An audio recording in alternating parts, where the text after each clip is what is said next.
What's up, guys? Welcome to another video. Today is kind of exciting because we're not just talking about one RC car or an RC part. We're actually talking about the whole new RC track that we just built in my backyard. We have the cars right here underneath this bench, and then I have the charger in my room, and we're gonna get these bad boys ready, and then I'll show you guys the track.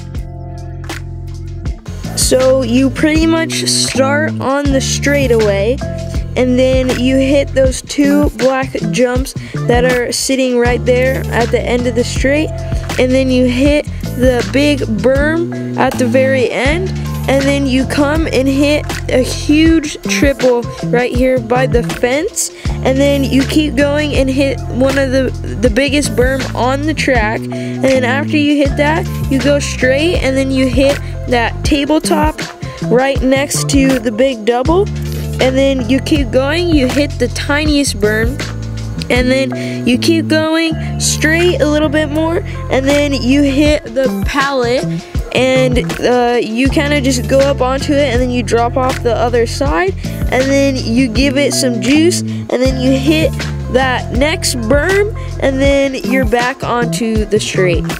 And here's kind of another angle of the track. You can see kind of some of the berms a little bit better, and then right here down to your left you can see where the cars come off the side of the pool onto the track, and that's where we get on and off just for easy access. And then we took all the tubing that we had and just put it down the straight so cars wouldn't go flying and hit the fireplace. Here's kind of another view of the track. It took us about probably half a day to make the whole track. It doesn't take that long if you have a Bobcat or some kind of tractor, but it definitely would take us a lot longer if we were just doing this with shovels.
guys so much for stopping by. Track looks awesome. It turned out really good. Definitely will be filming more videos of cars on this track. And spoiler alert, a new car is coming soon. So stay tuned on the channel, and I'll see you guys in the next video. Later. I love you like la la la la. Uh-oh. Lost a bolt. La la la la. I love you like la la.